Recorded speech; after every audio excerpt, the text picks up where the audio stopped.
bro, he was like, he'll never be Jammer. He will never be Jammer. Whip him. Like, I'm like, bro, what's up? Like, we were just cool. Like, what's up? Right. I feel disrespected. You feel me? Told you was gonna be playing for me, blah blah. I'm like, yeah, coach. I like, yeah, I hear you. I like, but everybody I tell them straight up, I'm like, yeah, but everybody gotta pay. Nobody know this though. Nobody know this. But GQ, the whole time I'm watching everything he do at safety because he told me this. He was like, hey, you remind me of myself. I think you're gonna be playing safety. The best thing that really could have happened in my career was going to Detroit. Coach Caldwell get fired, bro. It turned into the military, bro. Detroit, Navy SEALs.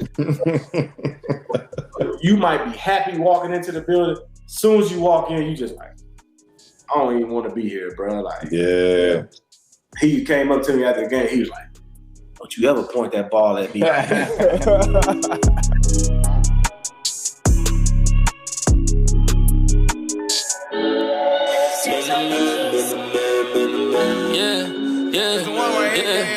to man, yeah, we talking. Man to man, they can't guard me. Man to man, they don't wanna see us. Man to man, they don't know how to beat us. Man to man, man to man, man to man,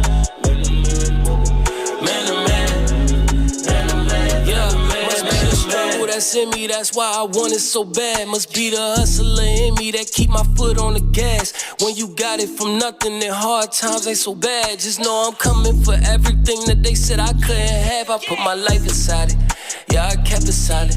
Yeah, I played the field, that's how I feel about it. We put numbers on the board, we always up the score. Yeah, we stuck to the plan and never ran. Now they can't see it, man. Yeah, we talking, man to man, they can't guard me. Man to man, they don't wanna see us. Man to man, they don't know how to beat us. Man to man, man to man, man to man, man to man, man to man, man to man, man to man. What's good, family, man? We back at it. It's been a while. Anyway, we having it, one baby. of these, Anyway, but to bring us back in, man, we have a exceptional football player as our next guest. Went to the University of Texas, drafted by the Detroit Lions, and current All-Pro safety Quandre Diggs. Man, what's up, man? Welcome to the Madden Pod. How you doing? Man, I'm good, bro. I'm blessed. About, finishing up, getting ready to head back to Seattle. So about that time now. Yes, sir. It's go time, man. Appreciate you joining the Man to Man Pod. Like AB said, it's been a minute since we had a guest. We got a great guest on today. What you want to jump off, man? We're gonna jump right into it, actually. We talked about you being an exceptional football player, obviously your parent, husband, all this other stuff. But how did you find football? I know your older brother, Quinn Jammer, exceptional football player as well. But how did you find football personally? Where did your football journey start? It was, I always tell people, it was like, I don't want to say I was chosen, but like everybody in my town was just like, he gonna be next. They got Jam. Everybody's like, well, that's Jam, little brother. He gonna be next. So it was always, we 13 and a half years apart, and I always watched him. If he spatted his shoes in his high school game, I'm like, I'm finna do that out in the neighborhood. I'm finna try to do that. So, growing up where we grew up in a small town, and we kind of grew up in like the hood part of our small town. So I was the youngest, you feel me? So I really had to play with the older kids. I had to be tougher than everybody. I had to be, I wasn't the biggest out there, so I had to just thug it out, really. Yep. And shoot, that's really how it started. It was like street football, and then we went from the street football to little league ball. And it was crazy though, because bro, I would play football one year, and I love ball. I would play football one year.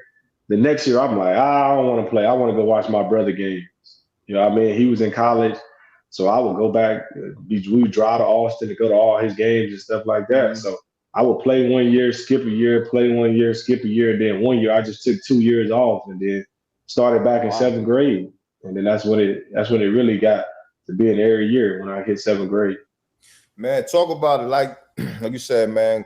Quinn Jammer, man, just a dog on the field, and him being your older brother, like and the people in the neighborhood saying, "Hey, Q, he's gonna be the next one." Like, just speaking like the expectations is, trying to, not really fill the shoes, but just following the footsteps as big bro, man. Was that tough?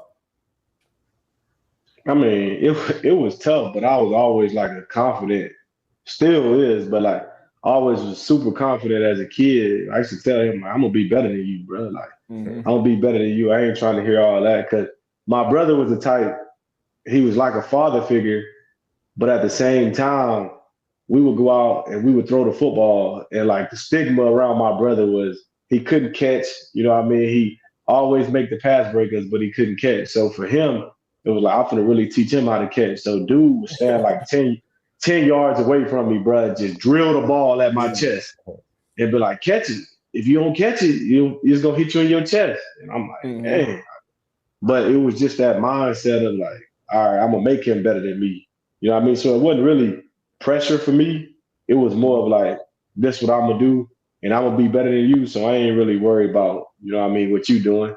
If my brother went out there and had a bad game, I was the first one called him after the game. Like, bro, turn around and find the ball. Like, you getting pass interference for no reason, bro. And that's just kind of our relationship. And it's still like that to this day. You feel me? Like, if I have a bad game or if I'm doing something on the field, my brother going to call me after the game. Be like, hey, bro, like, I seen this play. Like, you could approach it like this and do it like this. So I don't say it was pressure. I think it was meant to be. It's what it was. Was it any other sports you play? I know you say you took a year off here and there, then you took 2 years off and started back up in the 7th with football full time. Was it anything? Was it hooping? Was it baseball? Was it any other sports that you played as a jit?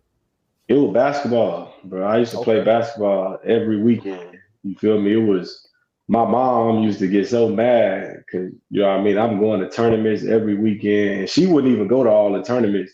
I would be with my coach, and he had a son that was on my team, and we would be everywhere every weekend, bro, from Dallas to freaking, you know what I mean, to Dallas, to San Antonio, to Austin, all around Texas. And then I played with another team, and we would go to Florida and stuff like that. So me and Mike Evans, we used to play against each other, and then we was on the same team for a little bit growing up. So me and him were super, super close. And, you know what I mean, that's my dog too.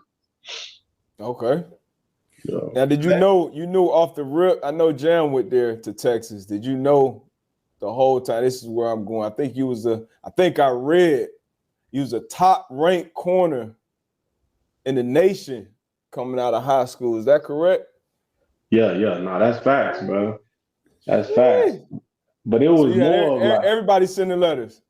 Yeah, everybody. You feel me? My top two was Texas and Bama. But it was a little stint in there where, you feel me, I almost went to Bama, bro. I almost went to Bama, and my recruiting coach ended up leaving Bama and going to Texas because, you know, Texas, they gonna money whip you. They can get whoever they want with that cash. So they end up getting him from Bama, and then I end up staying committed to Texas. So speaking on that, right? So reading again, you come in as a freshman.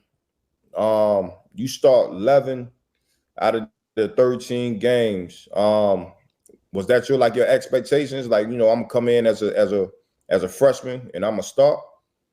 That's a tough transition. Go right in the Big 12 and just out the gate. Yeah, bro. It was when I came in. It was a secondary. It was Kenny Vaccaro, Adrian Phillips, who's still playing in the league.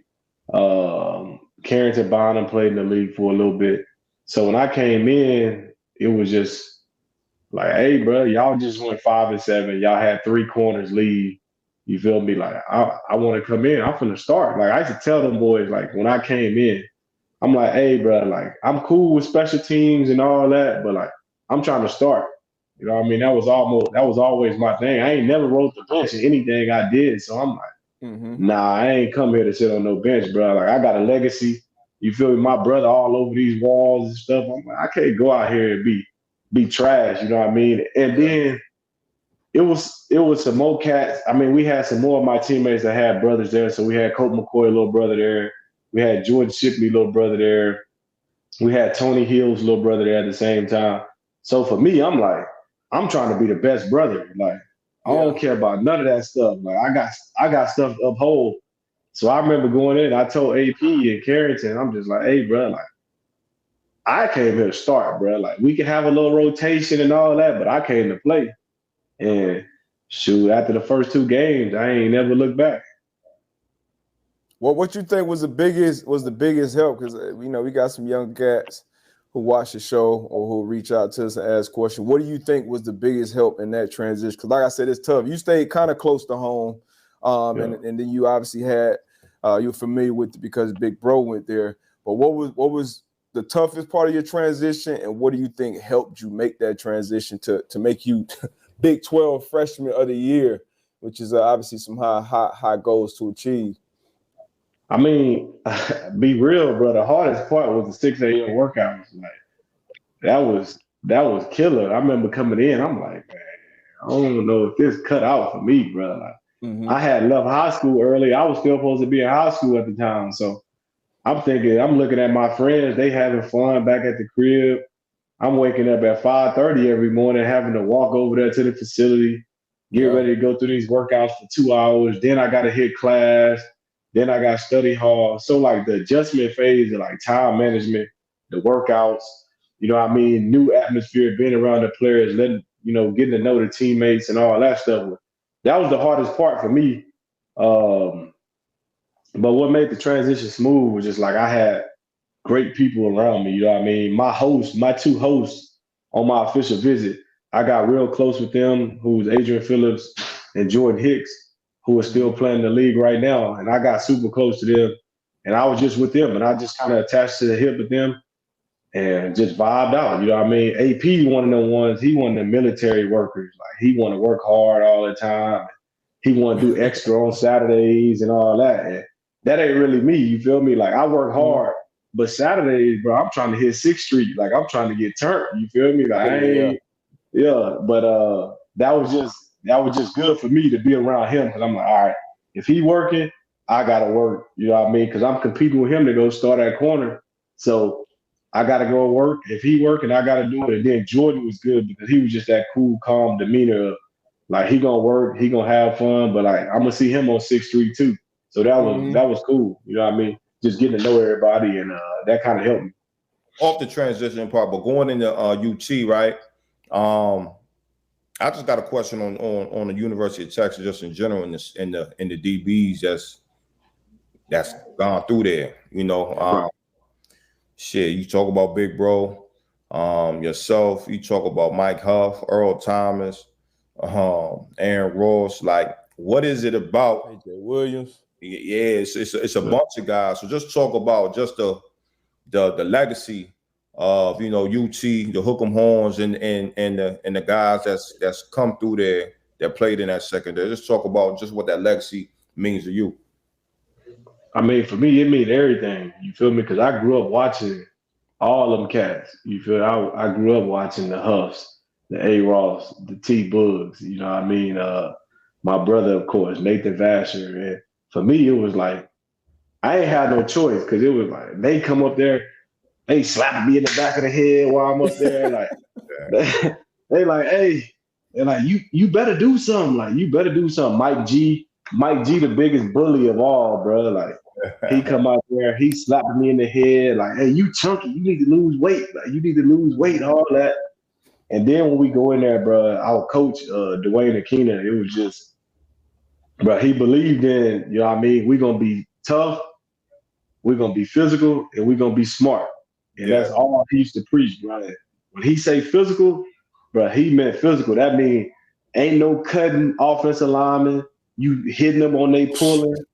Like, bro, he was all about it. Bro, it's Huff fault we had this deal called a pit. Because y'all know Huff ain't want to tackle, bro. Huff wasn't trying to tackle nothing. So that's that boy too. That boy Coach Akina put this thing in called a pit. So we used to go down there, the hottest part of the practice field. Ooh. And Buddy used to get like the the big mats that you can jump on and like they got the cushion. Yeah. Well, the walk-ons in college, bro, at a certain point, them boys like crash dummies down there. So Coach Akina used to have us smacking the walk-ons. Like, them boys got the pad, and we got the back pedal, we got to run it. Boom, we stuck them up, bro. Like, yo. And he like, we will be physical strike. We like, man, I'm like, bro, this dude crazy, bro. Like, so I'll tell y'all a funny story. The first day I get there, dog. First day. My first spring ball practice. Mm-hmm. Mind you, Coach Akina was my brother coach. So I get there, he asked me a question. It was like cloud on the left side. He like, if you got cloud, if you down here in this position, in this cover 6, what do you have back here? I'm like, cloud. He was like, He was like, you're way smarter than Jammer. Like, you're way smarter than him. So I'm like, all right. Like, I'm good. Like, I'm straight. Bro, we got the one-on-ones, bro. As soon as we walked over there, nobody even did a rep, bro. That boy said, he called all the receivers. He was like, hey, kick his ass. Like, kick his ass. Talk about you. Yes, bro. He was like, he'll never be Jammer. He will never be Jammer. Whip him. Like, I'm like, bro, what's up? Like, we were just cool. Like, what's up? Right. He like, he'll never be Jammer. Whip his ass and send him back to Angleton. He shouldn't even be here. I'm like, bro, like, what's up? But that was just how he was, you feel me? That was the standard he upheld, and that's what he expected out of me. And like every day you go in our meeting room, you got to look at that wall. We had a money wall, and it was all the cash. It was like $300 million worth of cash, bro. From Earl, my brother, Nate, Mike G, Huff, all them cats that had been first rounders, made all that money, A. Ross. Yeah, bro, it was like $300 million worth of contract. He like, if you want to play in the league, look at these guys. These guys have done it. So he used to have film of them boys when they was at Texas. Yeah, and like, it was like, if you want to make, we had a teach tape. He like, you want to make this tape? You need to make some plays. He was like, I can take it all the way back to Arizona when he had what's the dude, Chuck Cecil. He had tape of Chuck Cecil at Arizona. He had tape of my brother, Basher. He coached Cecil? Yes, bro. That's crazy. Yeah. Yes, bro. So he had what's Buddy? Y'all know Baltimore Ravens corner, the old head. McAllister. Chris McAllister. Yep. Coach Chris McAllister had tape of him. But so we in there, we just learning. You know what I mean? Like, I'm learning ball, watching these teach tape. I'm like, I gotta be on these teach tapes. Like, I gotta be on these teach tapes. Yeah. And for me, it was like, he told me, but I got to my sophomore year, he was like,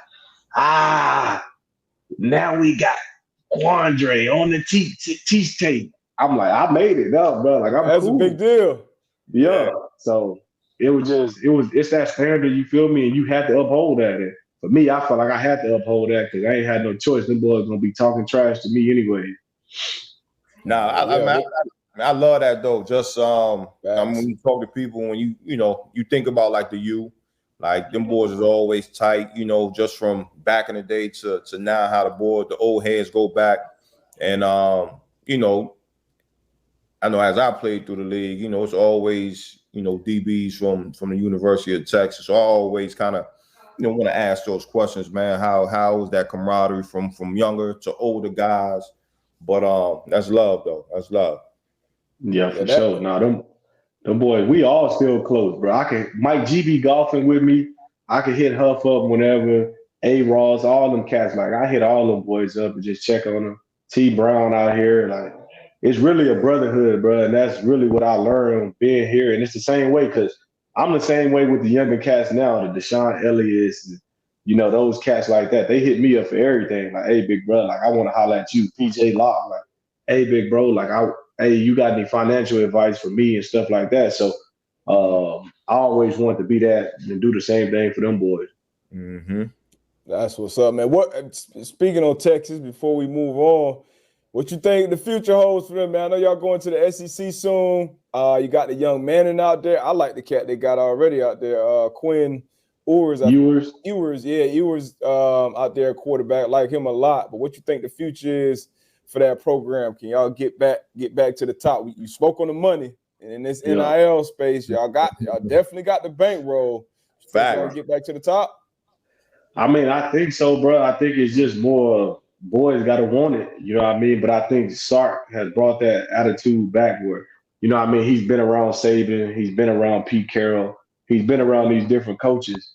You know what I mean? So he's kind of meshed those cultures where, like, we're going to work, but we're going to have fun. You feel me? And I think sometimes, and I think with him, he's more of like, it's scheduled out. Like, hey, this is what we got, bro. Like, this is what it is. This our day. This how I go. It ain't no, hey, what time we gonna have workouts tomorrow? You know what I mean? There's been some dysfunction in there for the last years. Even when I was there, bro, it was just dysfunction and everybody not being on the same page. And I think they all align right now with the president, the head coach. You know, the players all love Sark. So I'm excited to see him this year. You know what I mean? You know the offense is gonna always be pretty good with Sark. So you know what I mean? Now it's just making sure we put it all together. Last year in the Big 12, they need to go win the Big 12. And hopefully I give them some momentum going into the SEC because you know that's going to be tough. Dog fight every week. That's going to be big. What was that, speaking of the Big 12, what was that Red River rivalry like, man? Obviously we got great. That's one of the best parts of college football to me are those long-standing rivalries. Obviously you got like Old State, Michigan. But River, that's a big one, man. What was that like playing in those? How were those games? What was the biggest moment for you in one of those games? I want to hear a little bit about that rivalry. Bro, that rivalry crazy. You feel me? Because it's split down the middle. So every year you go there, it's in Dallas, you know what I mean? So you go there, it's a morning game. It's like 11 o'clock game, which I hate. But it got to be like that because the Cotton Bowl in the middle of the hood. So can't go out there. You can't go out there and have a night game and people out there getting robbed. Yeah. So you get out there, the whole the fair, it's a state fair, big state fair. So it's rides, you can smell the corn dogs, you can smell the turkey legs, all that. You smell all that while you at the stadium. So you go out and at Texas, we usually run out first. I think we ran out first because we at the other end. So all our fans are on the other end. So when you run out the tunnel, no cap, it's all red and it's just cold. Like you running out and you just feel like chills because they booing you. Oklahoma fans, they booing all you. Boo! You cross the 50 and then it get warm because they ain't nothing but Texas fans. So then you like, dang, like that was weird. You feel me? So my freshman year, I ain't gonna lie, I'm in over my head, bro. My freshman year, I ain't gonna cap. I run out there. And I'm like, I'm kind of spooked. I'm like, oh snap, bro! Like that's kind of different. I ain't had no, you ain't had no experience like that. Yeah, this is real. Yeah. That's when Broyles was winning the Biletnikoff, Landry Jones up for the Heisman. Yeah. I'm like, they had Kenny Stills and all these cats. I'm like, bro, I'm a young freshman. Like I ain't played no cats like these yet. First play of the game, boy, we in cover 3. They line Broyles up on me. He run a comeback. Man, I bailed like 30 yards, bro. Hey, that boy catch the comeback, get like 50. Off the rip. Off the rip. I'm like, ooh, it's gonna be a long day, boy. It's gonna be man, that boy beat us like 60-14 or something like that, dog. I was like, oh, this is different. So the next year, I'm thinking like, man, it's gonna be different. Like I've been in it before. Man, we get out there, man, them boys smoke us again. But I get that same feeling where, like, I have a good game, though. I play good, but we just get smoked. The third year, we like, man, we prepared now. Like, we go out there, we bust them up. So I'm like, all right, bet. And then my senior year, we lose. Our quarterback threw a pick 6, and then they ran a kickoff return for a touchdown, and we lose by 7 points. So, I mean, they got the best of me when I was there, but the rivalry is super fun. And, like, OU ain't, like, to keep it a buck, like OU was a big rivalry for us, but like we don't hate OU. I feel like we hate A&M. Like I can't stand A&M. Yeah, you feel me? Like that's the rivalry that I can't wait to be back because I played in that rivalry my freshman year. But I will say that Oklahoma rivalry got me ready for the A&M game at the end of the year. Was that the Johnny football years or nah? Nah, that was Tannehill. They had Tannehill, the quarterback. That's the last year. A&M in the Big 12. We went up there, bust them boys up at their crib. Jay Tuck kicked the game-winning field goal.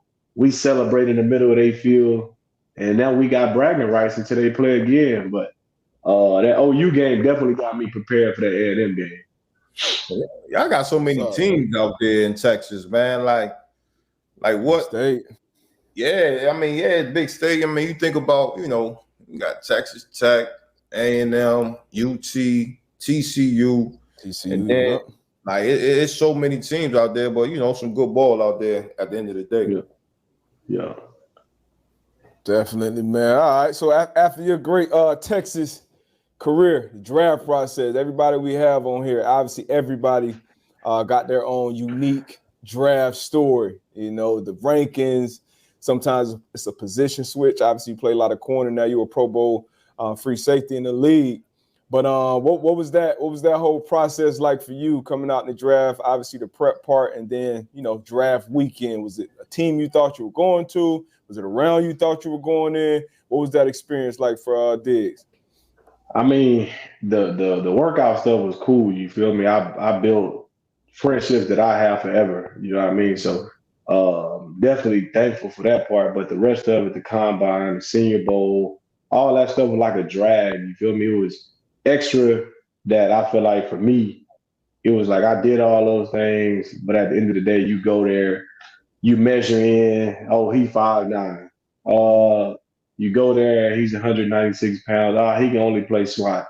Well, I'm telling y'all that I can play safety, but nobody listening, right? Nobody listening to what I got to say. I'm like, hey, bro, like, I played safety my whole life. Then I got the corner in college. I only played corner because they told me that's the easiest way to get on the field at Texas. When it did it, ball that corner.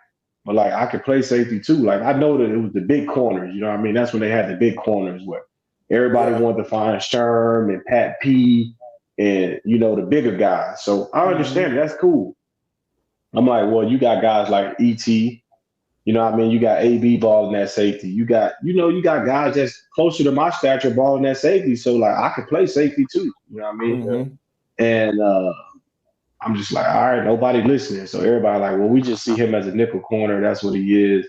I go to the combine. I ran a 4.56, which is like my slowest time that I ran because I had been running like 4.50 to 4.52. Like, that's what I ran consistently. Yeah. So I'm like, all right, bet. Like, you know what I mean? So I ran 4.56. Teams is like, well, we had it at 4.52, 4.51. So I'm like, cool. Like, I'm gonna just stand on that. Like, that's what.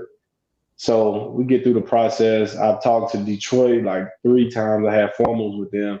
Talked to Cleveland. That's when Aaron Glenn was at Cleveland. Yeah. I had like a visit there.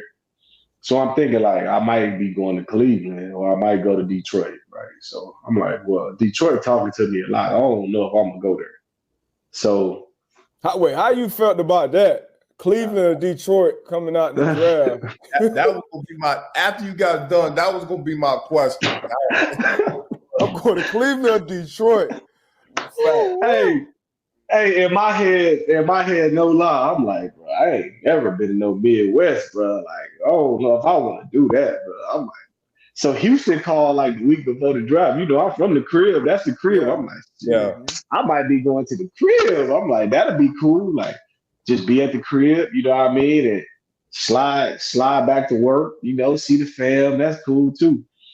And I'm like, man, my brother went to San Diego, bro, and I'm finna go to Cleveland or Detroit. That's what I'm really thinking in my head. I'm like, man, I don't know. I'm like, I remember hitting up Marquise Goodwin because I think Keith got drafted in the 3rd round. And I'm like, I might go like 3rd, 4th round. So I hit up Keith. I'm like, hey, bro, what was your signing bonus, bro? Like, you feel me? Like, what was your signing bonus? I'm trying to figure out. I'm trying to get paid. You feel me? I do the math already. Yeah, so Keith told me, I'm like, all right, well, Cleveland drafted me in the 3rd, like I'm straight. So day of the draft, I know I ain't going 1st round. I'm looking like, there ain't no way. They talk about I ran too slow, my arms too short. He just a nickel corner. I'm like, all right, whatever, bro. So the second day come, I'm like, it's a possibility because they had buddy from Ole Miss, Senquez Golson. I think he went first or second round, something like that. He was like 5'9". I'm like, all right, bet I got a shot maybe the second day. Yep. Second and third round, rolling around. I'm like, all right. So, bro, no cap. Me and my girl at the time, my wife now, we at my mom's crib. I'm sleeping in bed. It's like 7 a.m. My phone started ringing. I'm like, bro, the draft ain't till like 12 o'clock. I look at it. It's a Cleveland phone. It's a Cleveland number. AG hit me. AG hit me. He was like, hey, get the fam together. Like, hey, we got 3 4th-round picks. We're going to take you one of them 4th-round picks. So, wow. I'm like, and this Aaron Glenn, right? Yeah, Aaron Glenn. Okay, Aaron Glenn. That's a former Texas. He went to Texas A&M. Yeah, Texas A&M. Okay, A&M, great. But Aaron Glenn. So I'm like, all right, bet. Like, I wake up, shake my girl. Hey, I'm finna go in the 4th round. Like, you know what I mean? I'm excited. I get my mom and them together. We out there getting crawfish and stuff ready because we finna have us a nice little draft day party. Like, cool. Yep. I'm like, we're gonna get it over early. I'm gonna get drafted, you know what I mean? I'm gonna do all that, then we're gonna have fun. Yeah. So 4th round roll around. I see them boys take I think them boys took a safety. They took a safety from Northwestern. His last name Campbell. They took him. I'm like, damn, so they gonna take a corner right after? So then they take like a tight end or something. I'm like, so they got one more draft pick. I'm like, cool. Man, I look, them boys traded that joint. I'm like, I'm supposed to be going. Like, what happened to me? You feel me? Like, yeah. I'm like, what y'all traded for? I'm still right here. Ain't nobody took me. You know what I mean? Yeah. So I'm hot. I'm like, man, damn. So 4th round go by. Nobody go. So at this point, my brother there, he know I'm getting hot. I'm in there. I'm hot. I'm in there crossed up, frowned up, mad at everybody. I'm mad at everybody at the house. It ain't even their fault. Yeah. So mad at everybody hitting your phone. Yeah. So I'm like, they done drafted my homeboy. New York drafted my homeboy in the 5th round. I'm like, bro, I know I'm better than him. Like, you know what I mean? I'm like, bro, I'll play him in college. Like, what's up? You feel me? Mm-hmm. So I my best friend, you know, like that's my love. Like that's my best friend. That was my roommate, everything. So I hit him. I'm like, bro, congrats. Like, I don't know what's going on with me, bro. Like, congrats. You know what I mean? I got a little hate in my heart. I'm like, hey. But you know what I mean? It's the competitive nature in me. You feel that? Yeah. So I'm like, all right, whatever, bro. So I'm sitting outside on the patio. My brother is trying to slide me. My brother, a whiskey drinker. He gonna try to slide me some whiskey. Mm-hmm. I'm like, man, move, bro. I don't want that, bro. I ain't trying to drink. Like, I'm gonna handle this sober. You feel me? Like, yeah. My feelings gonna be hurt sober. Like, I ain't drinking my feelings away. So I'm just sitting outside. And I go back in the house. We watching it in the house. I ain't even watching really no more, bro. I'm just sitting over there talking. Then I look at my phone because I got my phone on. My phone started ringing. I look. I better say Dearborn, Michigan. Mm-hmm. No, it say Allen Park, Michigan. I'm like, what the? I don't even know where that's at. Yeah. I answer the phone. I get on the phone. It was Martin Mayhew. Mayhew was like, hey, like, we about to take you with pick 200 in the 6th round. Like, we're so excited to have you. Like, you know, we really been interested in you the whole time. You know, we met with you 3 times, so obviously you familiar with us. Like, we about to take you. It's like, hey, it's our head coach, Jim Caldwell. So Coach Caldwell get on the phone, you know, smooth talking Coach Caldwell. He get on the phone. He like, hey, like, you know, like, we're excited. You got a chance to come in and play early. You know what I mean? Like, come in and play nickel. You go compete. And, you know, you got a chance to start. I'm like, bet. He was like, I'm going to give you the phone to Terrell Austin. So I get on the phone with TA. TA started talking like, hey, I was almost your coach at Texas. He telling me how he almost took the Texas job and all that. Mm-hmm. I ain't listening to none of it, though. Right. So I ain't listening to none of it. I'm like, yeah. Like, y'all could have took me earlier then. Because they had took a corner in the 3rd round, Alex Carter from Stanford. Mm-hmm. And so I'm like, all right, bet. So then my corners coach get on the phone. Tony Oden, he get on the phone and he like, I was real cool with Tony Oden and Allen Williams, right? So I'm like, T.O. get on the phone and he like, hey, He like, hey, bro, I told you I was gonna get you. I told you was gonna be playing for me, blah, blah. I'm like, yeah, coach. I like, yeah, I hear you. I like, but everybody I tell him straight up, I'm like, yeah, but everybody gotta pay. He like, what you mean? Like, be excited that you got drafted. I'm like, yeah, I hear that. I like, but I'm better than a lot of these cats that were drafted in front of me. He was like, hey, man, listen to me. He was like, take a deep breath. He was like, enjoy this, enjoy being drafted, come to work, and you let all that other stuff handle out there. A-Dub get on the phone. He started talking. He like, hey, we excited. We excited. You gonna come in, you gonna have some fun with me and T.O. Like, we gonna make it fun. We gonna teach you, just like we talked about at the combine and all the meetings. So I'm like, cool. I get out the phone. My brother started talking to me. Then the reporter started calling because I got an interview. I tell the reporters, I'm like, hey, I done heard about I ain't fast enough, I ain't big enough. I'm like, I'm gonna show y'all. Man, I get there, bro. I have one thing on my mind when I get there. I'm like, bro, I'm about to ball. Like, that's all I'm about to ball, and that's all it was. And I went into the best room I could ever been in going into it. Yeah, so I want to touch on that, right? So Allen Williams was my coach out there in Indy. You talk about TA. I remember TA when I was coming out of the draft. I think he was with Seattle. And then you talk about Coach Caldwell, right? So, like you said, like just as far as the leadership, as far as coaching wise, I think you couldn't walk into a better situation. But then also the guys in the room, because I think Glover was there. Was Don Carey there? Yep. Don C was there. Slade. So like, just talk about like you walking into the building, because I know myself and D-Buck, we always talk about like, as a rook walking in that building and telling the young guys, grab onto one of the OGs that's doing it right, that's moving the right way, and just follow their lead, man. So just talk about that. When you got the OGs in the room, that's been playing high level ball, but then you also got the coaches and the men that's walking the right way and know the game, man. Just talk about how that affected your game, early on in your career. Bro, I say this, and I say this with complete honesty, That was the best thing for my career, was me going 6th round and me going to Detroit. Best thing for my career. That's the best thing that could have ever happened to me, because you got to think, I'm coming from Austin. I'm coming from, going and balling at Texas. So I'm on a high, you feel me? So I get there, Rasheem Mathis in the room. James Ahedebo in the room, Josh Wilson in the room. I had real OGs in the room. Yeah. Sheen like year 14, Josh year 9, Ahedebo year 9. I think DC was like year 8. GQ was like year 7, year 8. I had Creston Butler was like year 6. I had young Devin Lawson. So like for me, I had the old heads, but I also had young cats that I could look at and be like, hey, like I could vibe with them boys too. But GQ took me under his wing. The first day I was drafted, GQ hit me. It was like, hey, bro, like welcome to the room. Like I'm glad that you're here. Like work when we get here. You feel me? And that was like, for me, it was like, okay, that's a welcoming. And I had, of course, watched GQ because he played in Houston. Yeah. Yep. Houston, I had already been familiar with his game. And I remember walking in, bro, after rookie minicamp. I went to rookie minicamp, had a good rookie minicamp, walked in and worked in on Monday. And you know what Coach Caldwell, it ain't none of that like hazing the rookies, none of that. Hey, we're going to treat everybody with respect. Like this.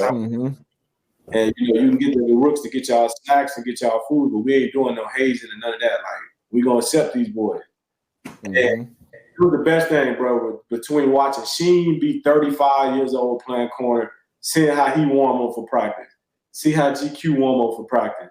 Oh, I got to play special teams because I'm a rook. Then I can just follow DC, follow Don Carey. Yeah. Boys taught me so much about how to play gunner, how to play jammer, how to do all that stuff, where like I was so far ahead of all the other rookies because I was just with them, like learning all the techniques, how to step. And then I go, and then I'm at nickel, and Josh is teaching me nickel. But at the same time, nobody know this, though. Nobody know this. But GQ, the whole time I'm watching everything he do at safety, because he told me this. He was like, hey, you remind me of myself. I think you're gonna be playing safety.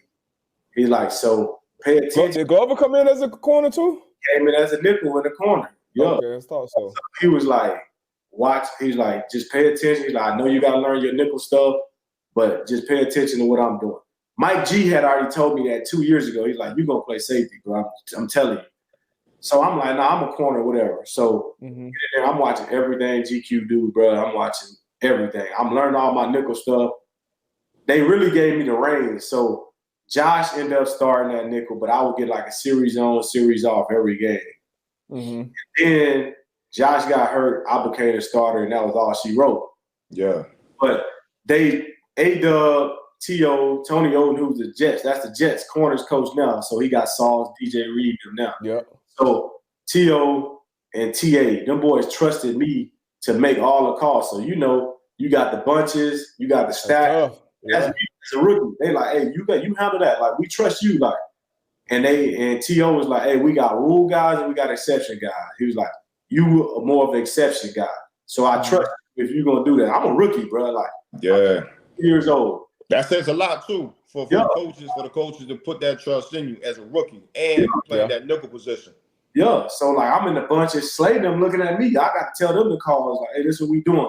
You feel me? If we was trioing this week, I had to know that. Like, hey, we trio. This me. And it was just like Nevo was young. Nevo was year 2. I was year 1. Slay was like year 3 at corner. And then we had a Hedabo.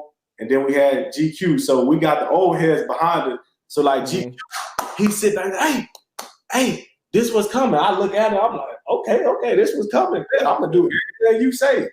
And like, go make plays, bro. And he just trusted me. And that relationship between me, GQ, and Slay is unbreakable. You feel me? Like, we still talk. We go to dinner. Like, when I go to Houston, we all go to dinner. Like, still like that. But, like, just having Sheen and them guys, like, it was the best thing for me because they taught me how to be a pro. They taught me how to be family man, first of all. Like, and then you had A-Dub and T.O. They like, hey, bro, like, the problems you have here at work, when you leave work, you leave them here. You go home. You take care of your girlfriend, whatever you got at the time. And that's always stuck with me. So now, having 2 kids, like, that's how I always think. Like, if I got something going on at work, I ain't going to take that to the crib. Yeah. Just those life lessons that I learned. And having Coach Caldwell, you know how smooth he was. Like, we're going to work fast, but we can also be efficient at what we do. And, I mean, that was the best thing that really could have happened in my career was going to Detroit. It's crazy how quickly that time go by and why it's so important. Me and AB always talk about the meeting rooms and paying it forward and not being a hater and showing young cats the rope.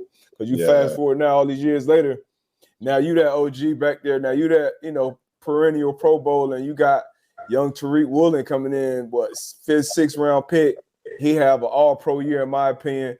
Colt Bryant, nickel, young boy, another young boy, Michael Jackson. So now you got all these young cats in front of you, and now you that old head, you know, been doing what Quinn did for you. So it's crazy how quickly that time goes and you wearing that different hat. But I want to go back to Detroit, and because obviously you talked about coming in and that being the best thing for you, going 6th round, being in that room, having those coaches.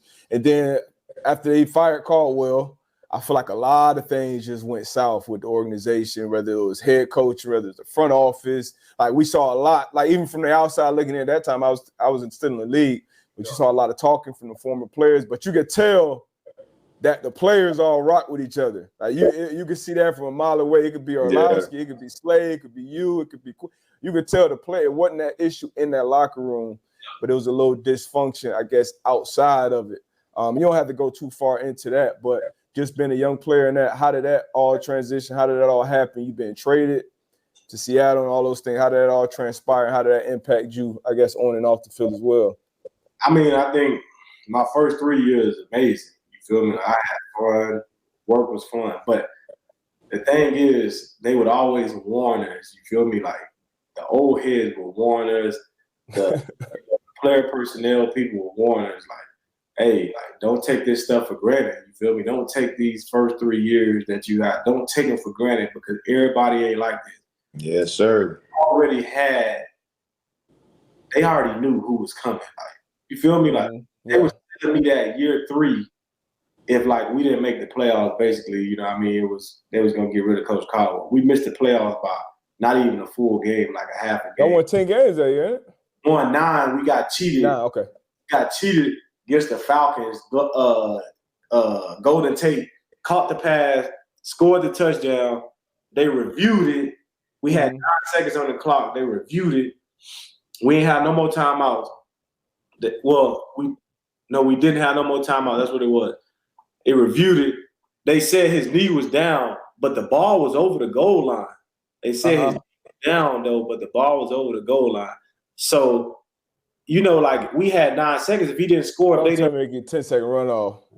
10-second runoff. Wow. He was short of the goal line. Go back to a running clock, and we have a 10-second runoff. So by rule, the game is over. After was like, bro, we could have got back up and spiked the ball, and I could have just jumped back sticking. Yeah. Or he do one of his fake, and jump over. And our producer, Tone, huge Lion fan. And he'll splice this into the interview. We'll have to play because I'm sure he remembers it. For sure. For him.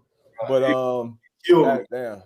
And that's what they kept telling us. They're like, hey, don't take this for granted, bro. Like, don't take it for granted. And as a young guy, y'all was young, you feel me? Like, you take it for granted. You like, man, this how it is. This the NFL, bro. This ain't college. Like, yeah. Coach Caldwell get fired, bro. It turned into the military, bro. Like, I basically was Detroit Navy SEAL.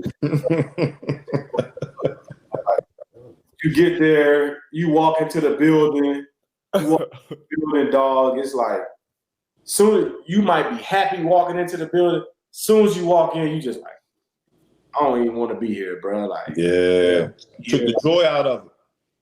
Took all the joy out of it, bro. I ain't gonna lie, and I told people this. When I got traded from, and Pete knows it, when I got traded from Detroit to Seattle, I was in a dark place mentally in football because it wasn't fun no more. Like, I wasn't having fun, bro. I had just signed a new extension, all that. Like, I'm supposed to be having the time of my life. I'm miserable, like, walking into the building. I'm calling my mama every day, like, Ma, I hate this. Like, I can't stand this dude. Like, bruh just don't have no respect for people. Like, it was just bad. You feel me? And he just made it bad. He was just trying to be somebody that he wasn't. And I feel like now he has this spot where he's trying to make it better. You know what I mean? He's trying to make it seem like he made a mistake. Like, like, it's easy to say, but you don't know how terrible you were in that moment. So, like, doing the good thing because we had a good team. We had good players. We had good culture. And you were so jealous and envious of Coach Caldwell that we respected him so much, and we couldn't respect you because the way you came in, that you Coach Caldwell. He tried to undo everything that Caldwell set up. Yeah, man, I'm familiar. Yeah, Buddy came in, was like 9 games. 9 games is nothing. That's nothing. I'm like, first of all, I'm like, Bill B. He's like, we care about Super Bowls. Like, that's what we gonna do. Like, we need all this 9-win stuff. We need to get rid of it. I'm just like, bro, we got a good culture here. Like, you don't need to come in and try to change the culture. And then on like free agent visits, bro, he would tell cats because like I'm locked in with a lot of guys around the league. You feel me? Right. Guys do end up signing. They always, I be cool with cats. Like, I'm just the type of player. Like, I talk trash to everybody, but like, in my opinion, I'm a great teammate. I'm a great dude. Like, I do everything I can for my teammate. So people like to be around me, and they would tell me like, bro, he told us like, we want to sign you because these guys here are soft. They don't know how to work. They've been here playing for their grandpa, so they look. They look at Coach Caldwell like a grandpa, so they never want to upset him and all this other stuff. It was just bad, bro. Like, it was too much disrespect for me, and I ain't really with that. So when I got traded to Seattle, it was like a 180. Like, bro, I could call Pete right now, and for the first year I was there, Pete would come to me every day and be like, hey, you still waiting for us to pull the rug from up under you?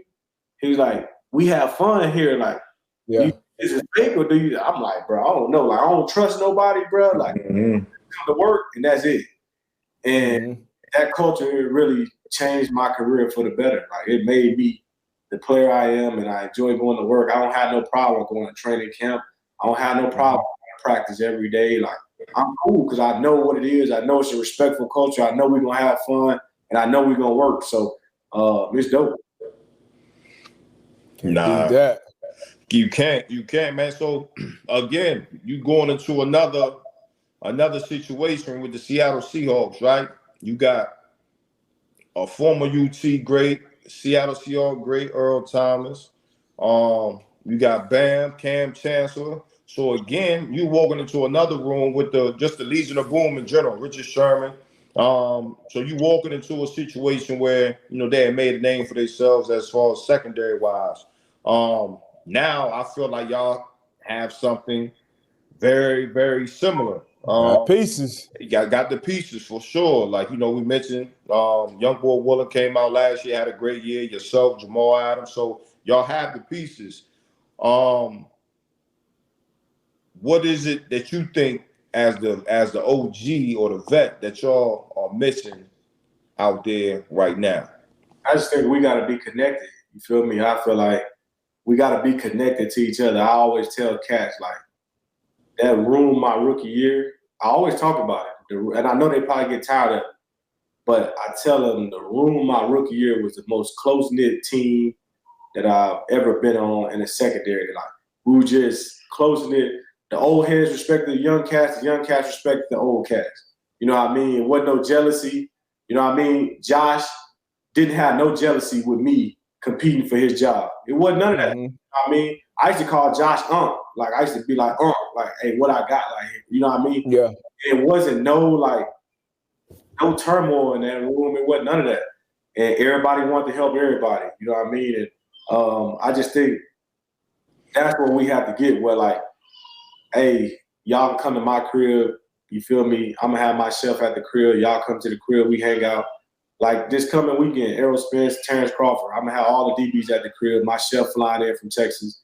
We just going to have, like, crab and sausage and shrimp and all that different stuff at the crib. Yeah.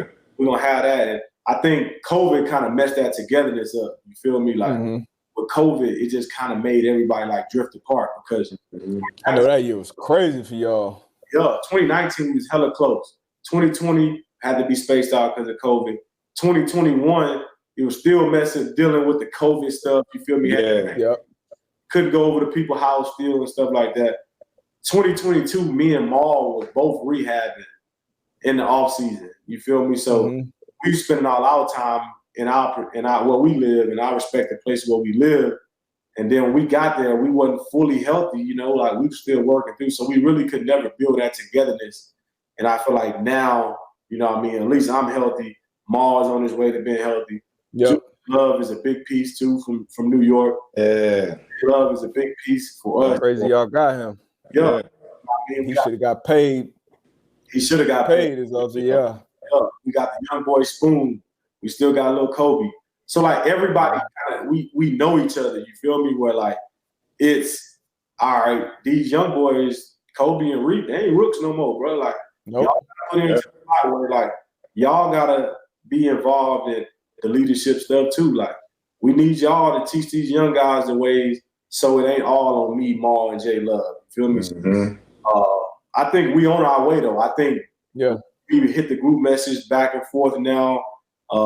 You know what I mean? I think those things are building. I think the activities that we doing together, whether that's coming to the house, chill, we watch the fight, hang out, do whatever we want, you know what I mean? Lil Baby going to be out there 2 weeks. I got us a suite out there for the little concert. You know what I mean? Just the more you can crowd guys, the more you can trust guys. And I think that stuff matters. And I think that's what we've been doing this year because we know what the expectation is for us. Nah, that's what's up, man. And obviously the expectations for you, are higher now every year. Every year, that's what people are going to expect when you touch that field to be a Pro Bowl, all pro level safety. And for the people that's tuning in, that's watching this, and look at you, to look up to you, that watch your game, what's kind of the secret sauce that goes into it? Obviously, everybody prepares for game. Everybody watch film, different practice, different off season. But when I watch your tape, you can watch tape and you can tell the guys that watch tape, the guys that prepare, the guys that know their opponent, know the splits, know the formations, kind of can anticipate what's coming. So for the young guys watching, what is Quandre Diggs? What does your week look like when you're preparing to play a quarterback or an offense? Say like the San Francisco offense is going to throw a lot of different things at you. What's your week look like preparation wise for an All-Pro Pro Bowl safety? I think for me and a lot of people won't understand, and a lot of people probably can't get to the level. Honestly, and it's not like a cocky thing. It's more of like, you guys don't understand how much I watch ball. Like, you feel me? Like, in the locker room before games, you know, we got the later slot. I'm watching games. Yeah. You feel me? Like, I'm watching games. I'm on the NFL. I got the little NFL channel on my phone, on my iPad. I'm watching games before our games. You feel me? Like, and I'm watching college games on Saturdays. Even growing up, me and my dad would watch all the games. You feel me? Like, it wasn't a time where I wasn't watching football or playing football or doing something like that. So I think for me now, I watch so many games. I watch Sunday night games. I watch the Monday night games. I watch Thursday games. I watch games before my games. Play early. I watch games after our games on the plane. So, like, whoever our opponent is for the next couple of weeks, I'm trying to flip through their games. So I'm like, I'm in the locker room getting ready. I'm on the training table, and I'm watching whoever we playing next week. You feel me? Like, oh, y'all seen that? Like, y'all seen that? The boys just ran some crazy stuff. You feel me? So on Wednesday, I ain't already seen that, coach. Like, they ain't gonna out. I promise you that. So, like, it starts for me on Sunday, really. Like, start on Sunday, I got my game. I already know what I'm doing in my game. You feel me? Like, I know what this offense doing because I watched them already. I know what I'm supposed to be doing, so I ain't really studying before the game. Because me, I'm like, if I don't know about Sunday, I ain't gonna learn. It's over with. The hate. What did they say? The hay is in the barn. Yeah, that's it, bro. Like, if I'm out there studying, you can call that a wrap, bro. So I just think like that. So I'm watching other stuff. So on Monday, I don't watch nothing. Hold on, real quick, Q. I got to pause you right there. What AB? What you used to do? What was you watching before games? If anything. I would just go and just look at it one more time. You know what I mean? So I would go back my clip notes. All right, boom, all right, boom. All right, yeah, I'm hooked. I'm good here. Or I would go to my other safety, just depending on who it is. Like, look, remember this. These are like our two joints that we want to, if we see these two formations right here, we should go look at each other and be like, yo, like, somebody should go get some shit. You know what I'm saying? Yeah. But for real, like, really, it was just the music, man. Like, I was just getting zoned in. Because, again, to your point, like, at, Sunday shit, we playing at 1. If I'm trying to flip through shit at 11:30, 12 o'clock, that's a bad look. That's a bad look for me. It's a bad look for the defense. But I would say more so it would just be like not even to fine tune, but to solidify, like, okay, everything that I did this week, everything that I looked at, reviewed, shit, we good to go. Yeah. I was a highlight guy. I was watching Seawood highlights, Ed Reed highlights, just all them pill getters, them cats that go and get that tater. Definitely highlight music, same thing. Yeah. It's definitely interesting to hear because once again, everybody always got their own unique process, whether it's week, preparing for that week or pre-game. But all right, back to what you were saying, Q, my bad. Nah, you good. So for me, bro, Monday, it ain't nothing. I ain't watch. Honestly, we go in there and we watch the film from the game before. I ain't even really paying attention, bro. Like, I ain't gonna. I have like a memory, so I know exactly. So once I do something crazy on the game and I done mess something up, I come straight to the sideline. I'm like, coach, that's me. Like, I messed that up. Like, I know off rip, like, that's me. Like, I gotta fix that. So Monday, we go in there, we doing our Tell the Truth Monday. Bro, I'm in there for the vibes, bro. Like, I'm in there. I'm cool with it. Like, bro, I'm finna go pick my daughter up from school when I leave here. So Monday, I ain't really watching no ball. I watch Monday Night Football. Me and my lady, we watch Monday Night Football. And then I don't watch no football. Tuesday, I wake up, get my massage. Then I watch some film. I watch like a game. After I get my massage, I watch a game. Whole game. I just want to see, you know what I mean? I don't want to watch cut-ups. I want to see the Florida game. Yeah, see how I grew up, yeah. And then I watch the game, then I hang out. Then I go pick my daughter up from school, then hang out with my daughter. Might take her to the park, pop out. And then later that night, after I do all my dad routines, me and my girl watch a show, and I get it. It's like 9:30. I get in, I watch film for like an hour and a half before bed, and I feel like that's when it stick the most. So I watch another game. Then I go through what I would, because they always put the stuff on there Tuesday night, like what the game plan will be. So I write some notes. Then I go in on Wednesday, and if I'm cool with this opponent, like I'm cool with him, like I see what the coach is putting up there. But honestly, I'm back there, I'm watching more film. I'm watching my own film. I'm like, I need to see what's going on, like from my perspective. Because coach put a cut up there, and they don't give you no detail of why they ran this play. Yeah, context, See, hey, why they ran this play, you know what I mean, out of this formation this way. So then Wednesday night, I watch another game. So I really try to get like 5 full games of the team. And then I start watching cut-ups and I start watching breakdown. And then Thursday roll around, it's third down day. So I already know third down because I didn't watch 5 games by that point. So I'm like, they like this route. They like going here. Like, it's what they do. You know what I mean? They got a go-to player. But I watch so much ball, too, that I know, like, before coaching put their personnel up there, I know who the fast guy is, I know possession receiver. I know if he sub in, he getting the ball. So I know all that. So I don't really need gadget guy. Yeah. Hey, question for you as a safety, right? So for me, like I said, like I would do the same shit, right? Fast guy, gadget guy. If this guy lines here, something is up. He doesn't align here. But for me, it was always I need 2 or 3 formations, right? Like 2 or 3 key formations that I'm gonna see throughout the game because they always go to it. They're gonna get it to it differently. They're gonna shift. They're gonna motion or whatever the case may be. Do you go in the game with trying to get a formation or 2, or is it really for you like, okay, I done did my film study. I'm gonna let my instincts take me to the ball.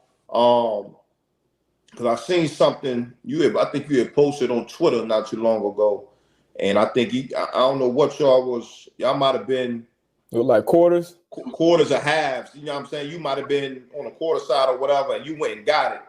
And that was all film study. You know what I'm saying? Like, okay, I know they're not coming to my side, so I can go and get it. Like as a safety, I just like to hear like how safeties kind of like see the game. Do you get your plays, or do you like to just let your instincts take you to where you need to get to? It's a little bit of both. That specifically was, bro, it was all week. So I have been watching the Raiders all week. DC's my guy, first of all. Derek Carr, that's my guy. Yeah. Me and DC was at the draft together in 2002. Both our brothers got drafted. Of course, his brother went first, mine went fifth. So me and DC been since then. So it was always a tell with them. You feel me? They would get under center. And then they would get the little slot. I'm like, I bet. Like, you feel me? They do run the ball out this formation. But every time, bro, and I peeped this on Tuesday night. I watched 2 games on Tuesday. They did it, both games. You come from New England, Josh McDaniel, played against Tom when they had Gronk. It was always a little fake, hit the little pop pad, Gronk across the middle. First, Gronk hit the little deal. So I'm like, oh, this might be that formation. I see it. All I see is the receivers go cross. So in quarters, me and Reek really supposed to play. I'm supposed to take the inside seam. He's supposed to play the outside seam. Young cats. Of course, the boys gonna mess up. Like Reek stayed on the seam, and if they would have threw the little wheel, we would have been burnt. Cause I'm going over there. As soon as I seen Buddy do that, boom! I just took off, and I knew what was coming because I knew it was gonna be the play action. They don't run the scissors when they run the ball. They only run the scissors when they doing that little pop pad. And I just took off. And our linebacker made a hell of a play. He got in the passing lane, tipped it, and I just went and got it. But it was just our film study. If I would have knew that, it didn't matter if the ball popped up.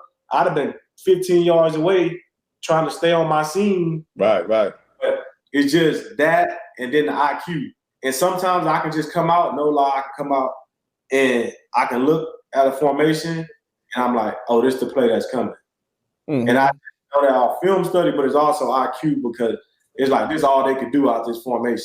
Mm-hmm. So I put other guys in positions like, hey, scoot over. Like, you go do this. I'm finna go make that play. Like, do you feel me? Like, it be stuff like that. So, but I learned also, you got Bobby. You know what I mean? Bobby watched so much tape. He's so smart. And I can relay info to him, and then he'll relay it back. Like, hey, bro, it's a pass. Yeah. You feel me? So it's a little mixture of it all. And, you know what I mean? I've been blessed. Like, I've really been blessed to be around ball so much that, like, sometimes it does feel kind of easy and it gets kind of boring sometimes. No lie. Like, it gets kind of boring sometimes because you see it so much and you want other people to see it the way you see it. Yeah. Work out like that. And so that's a lot of my frustration come from where it's like, dang, bro, like just look at it like this. Like, how do you not see that formation? We went over that all week. Yeah. Sometimes you just gotta teach people different. Yeah, and you brought it up before we let you get out of here. You brought up Bobby, and we were talking about you making plays and interceptions. And the first one that come to my mind when Bobby was in LA last year, week 18, to send y'all to the playoffs. Yeah. You pick off the 7 route, Baker Mayfield, you come out the post, I believe. He throw a little inside, boom, you make an over shoulder catch. I think you could have hit it up the sideline for a good 20, 30. I don't know how your momentum was working, but you catch the pick. You point at Bobby on the sideline. What was that conversation like? Was it a conversation between you and Bobby after the game? I got to know the details on that one. So funny story, right? So the night before the game, you know, Bobby a Seattle legend, bro. So me and Bobby like this, bro. Like the day I got traded, Bobby hit me like, hey, bro, like, we need you. Like, I'm excited that you're here. Me and Bobby had the same agent at one point before he went and did his own thing and be his agent, which is dope. But, yeah, so Bob, he came to our hotel the night before the game and came to chop it up with me. So we talking in the what's the name, we talking. I'm like, bro, we gonna beat y'all. Like, y'all go out there and do that. I know you want to win, but like, beat y'all. So that's just our relationship. You know what I mean? It's really like big brother, little brother, and we not even that much, you know what I mean, apart, years apart. That's what it is. So every series, I wish y'all could see, but like every series, I knew where Bobby was gonna be, right? Because he did it in Seattle. He would look at his little plays. He would go at the opposite end and watch the offense. That's just all the way down to the left side of the sideline. Yep. So before every series, I would walk out there and I would see him over there, and I would go out there and I'd do this to him every time. So like, I would keep at him. He'll be like this typical Bobby, like, man, whatever, play the game. So I'm like, all right, like whatever. So when Baker threw the ball, I knew exactly where Bobby was at. They had a great play for our cover 3. Like it was. Play. If that would have been Stafford, that probably would have been a touchdown. I seen it, and we had another one. AB, this is another one, a good one that you wasn't at. Our coach had told us this. He told us if the little dude, Tutu Atwell, when he comes in motion, and I think if he gets past the tackle, it's a pass. It's a deep shot. Snap it, and he's like at the guard. It's like it's not a deep shot or something like that. So I knew it was a deep ball coming because when they snapped the ball. So I just break, and I see the receiver running straight, but like Van Jefferson, he running, but like he ain't looking at me. I'm like, why ain't he looking at me? Like that's kind of weird. So I'm like, he running, he doing his little run. So I'm like, let me kind of open my hips and turn to him a little bit because I don't think he about to cross face. Yeah. I cross face, I look, I see Baker loading the ball up. I'm like, oh, snap. I'm like, he open. I'm looking like, where's Reek? I'm like, we in cover 3, bro. That deep hook. Yeah, I'm like, where Reek at? I'm like, oh, man. So I started running. I'm like, oh, snap. I see the ball. I'm like, oh, I pick this joint. So like, I go up, catch that joint. Mind y'all, my confidence had been kind of shot, bro, because I dropped like 4 picks last year. And I don't be dropping picks. That was a hell of a catch. So I'm like, am I going to catch it? I'm like, fuck it, I'm going to go for it. I just go catch it. soon as my head turned, I kind of like black out a little bit because I'm like, oh, I done made this play. Yeah. I look to the sideline and I see Bobby, and as I'm pointing the ball, I'm still moving that way. And by the time I turned to look up, I was already out of bounds, bro. So it was like, just go celebrate. Yeah. I tried to play it off on the sideline. I told them boys, I told the offense, I'm like, yeah, they don't pay me to go do that. They pay me to go get the ball. I got the ball, y'all go score. Like, Y'all go put it, But it really is my momentum took me out because I was trying to showboat and point the ball at Bobby. But he came up to me after the game. He was like, don't you ever point that ball at me. Hey, before we let you go, right? So we shot the pod earlier this morning, man. Yeah. And I know you're a competitor. You talked about it earlier in the pod. And we talked about these Madden ratings that came out. Yeah. It had the top 10 safeties as far as rating wise. And I told D Bud, I'm like, man, I'm gonna ask Q when he get on the pod how you feel about that, because I feel like you should be up there. Yeah, like, absolutely. Even though at the end of the day, Mad Ratings is Mad Ratings or whatever. Not even the list though, AB. The list that came out, the coaches, execs, and players. So how do you feel? Like, I know, and D Butt said, like, you know, shit, when we played, when the Madden ratings came out, shit, you can go on there, you can see what your rating is, cause that's what it is. That's how it's been for a while. But the ballers, the true cats that know the game know, as far as like how you play the position, you play that shit like at the top, elite. How do you feel when you see that list and your name not there? I feel disrespected, you feel me? But I come to a conclusion of it don't matter really what I do, my stats, my numbers. You go look at I got a list on my phone. They got like the top safeties in the league. And you go look at completions, you go look at pass percentage, you go look at quarterback rate, you go look at all this stuff. I think it's like 8 of them. You look at sacks, but I'm not in the box, bro. I ain't gonna get right. Feel it? You go look at all them. It's like 4 out of 8. I'm leading in 4 out of 8 of them categories. You feel me? In 4 out of 8. And then you go look, it's like 5 safeties on there, 6 safeties. They are the next one might be leading 2. You feel it? So like my numbers all speak for themselves. My game speak for itself. It's more of what I've come to realize, bro. I'm a 6th-round draft pick, got drafted by Detroit Lions. I'm not the prototypical safety. I ain't gonna, you know what I mean? I wasn't a 1st-round pick, so I'm never gonna have the hype that those guys get. You feel me? I would have to go out there and go get 15 interceptions to win Defensive Player of the Year. Like that's good in my aspect.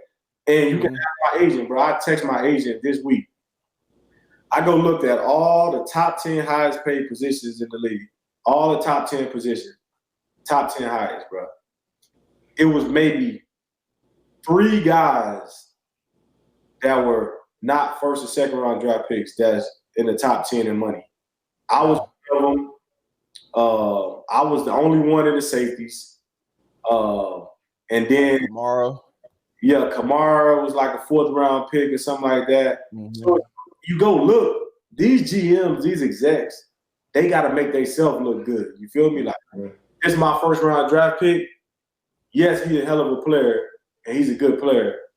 But I got to make myself look good too. So I give him his 2nd contract. He got to be, you know what I mean, up there. Yeah. I done just came to the realization, bro. As long as the people in the league, the guys like you guys, my coaches, the Sean McVays, the Kyle Shanahan's, who I compete against twice a year, guys coming to me before every game, and they like, hey, we think you might be the best in the league. Like, when McVay and Kyle Shanahan telling me that, and Pete Carroll, I don't need nobody else to tell me anything. Like, 3 of the best coaches in the league. Yeah. So, I mean, when I get it from that, bro, I'm cool. Like, I'm cool. It pissed me off because that's, you know what I mean, those people that do like the votes, the media votes and all that, like they can be all pros, bro. And I feel like I've been for 2 years, I've been undercut in these all pro votes because like I go out and I had these years, bro. The year I broke my leg, I had 95 tackles, 5 picks, like 9 PBUs. Like, them numbers, ain't nobody else doing them numbers like that. And I still can't make all pro teams. So for me, I still be pissed off, but it's not like how it used to be, bro. Like, I'd rather look at it at my daughter and look at my son and my wife and make my brother and my mom them proud, bro. Like, and try to keep fighting with these people. So that's why when I put that tweet out last week, this all I said about this list, and I listed all the stuff that I did, I done dropped the mic, bro. That's it. Like, done with it. I respect it, Facts, man. I'm competitive. I'm competitive as shit now. Like, for sure. Luka, Derwin, you know what I mean? Like, oh, we all competitive as hell. We all compete, Antoine, but we all close. You feel me? So, like, them boys know if I talk my shit, they know I ain't disrespecting them. That's just me talking my shit because they know who I am. Absolutely. Yeah, facts. That's how it should be, though. Yeah. That should be. So that's a fact, man. And this offseason, man, y'all got to get together, man, with the DBs, current, former, whatever. Need to do that. Just get together, man. Break some bread, fellowship. Obviously, Slay, we had the spaces. You was on there. A lot of cats was on there. Was talking about doing it. We definitely got to do that, man. Somebody got to spark it, though, man. We just can't keep talking about it. No, we're gonna make it happen. We're gonna make it shake. So next offseason, I'm with it, bro. Like, yeah. Me and Slay, we'll talk about it. I'll make sure GQ is the planner, so I'll make sure he try to plan some stuff. And, bro, we really get it done because I'm tired of seeing these other people do it and we don't do it. Yeah, absolutely, man. It only makes sense, man. But hey, man, keep being great, man, on and off the field. It was a pleasure. Obviously, man, we love having you on the pod. Long time coming. Hopefully, it's not the last time we have you on here. Nah, facts. Hey, B, just so you know, I stole the sock game from you. Hey. Oh, don't tell him this. Hey. Oh, shit. Hey. We be talking about this shit all the time, man. Look, we gotta edit this shit out. Hey, man, appreciate you, boss. Appreciate you, man. The low cut socks, you show the skin. I got that from AB. I swear. Because listen to this, and who put me on? A-Dub. A-Dub was like, I coached this cat. And I already knew you, of course, because I coached this cat at Indy. And this one I just got moved to say, he's like, you remind me of him a lot. Like, y'all both shorter, compact dudes who go get the ball, can tackle, like all that. Like, and I just remember like cutting on the film and watching the film. I'm like, dang, that swag kind of click. I used to wear the long socks. Long jump, yeah. I started doing it, and I got a couple fines, but most of the time they leave me. They leave you alone, yeah. Especially when you start making plays, they gonna be like, you know what I mean? But hey, why you ain't put that 4-1 on? Why you ain't still his jersey number? I wore 37 now. I wasn't too far away now. I wore 37 for 2 years. I wasn't that far away. Hey. Oh. Hey, look, man, that 4-1, man, you know, it was a storyline. You made it work. Man. You know what I'm saying? Like, hey, please believe it wasn't the first choice, but hey, it was what it was. You made it work, dog. Hey, you made it work for sure. That's it, man. But like D-Bus said, man, we definitely appreciate you, man, jumping on the pod, man. We definitely gonna have to get you back on the pod, man, during the season. Obviously, when you get some downtime, man, just see how shit going, man. But again, man, been having a hell of a career, man. Salute to you, man, and just keep it going, man. Keep stacking these seasons, man, so that 401k can keep going up. Yes, sir. You know that. Appreciate y'all. I appreciate you get 7 this year. You gotta get at least 7 this year. You crack that 30 mark. Yep. I need 7+, bro. I need 7+. You best believe I check all them stats. So Earl is like, for me, Earl and Ed Reed, that's top of the top. So I think E finished with like 30, 31. So I gotta go get E. Yeah. All right, shit, 3 years in a row, four plus INTs, man. So go get it. That's impressive. Yes, sir. Appreciate y'all. Good luck, man. Y'all boy, some respect. All right, bro. Already, man. Stay healthy, bro. Ball out. Yes, sir. Appreciate y'all. There you have it, man. Special guest. Like we said, long time coming. Quandre Diggs coming on the show once again. Just showing you everybody got their own unique path, unique stories. And hopefully we have it back on. We're definitely going to be locked in. Now he's officially a man-to-man alum, friend. Yes, sir. Contributor, man. So appreciate y'all for checking us out. More interviews with great players, great people coming down the pipe, man. Pause. I'm one half of the pod. Darius Butler. I got my guy, Antoine Bethea. Yes, you got sir. the closing remarks, OG? Nah, man, that was it, man. Like you said it all. And shout out to Quandre Diggs, man, jumping on, man. More to come. Yes, sir. You go. You heard.